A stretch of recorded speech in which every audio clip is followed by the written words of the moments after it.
Днес искам да ви разкажа една история. Имота, който виждате зад мен.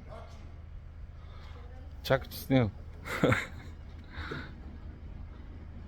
Ето този имот. Съвсем скоро срещнах информация, че се продава, но не съм тук, за да ви убеждавам какво да купите или не. Искам да ви разкажа една история, как в този имот започна нашия 30 годишен бизнес.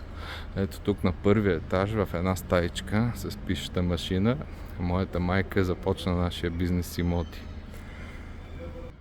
Сега, 30 години по-късно, аз съм горд собственик на наследен бизнес, който успявам да развивам.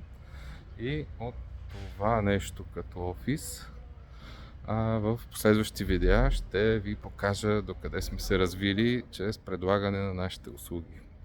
И всъщност ето тук са първите дни, в които аз съм проходил в брокерската професия. Имал съм много да уча и се радвам, че към днешния ден, след 30 години, мога да покажа какво сме постигнали. И това е само първото клипче, просто исках да споделя къде е започнал нашия бизнес.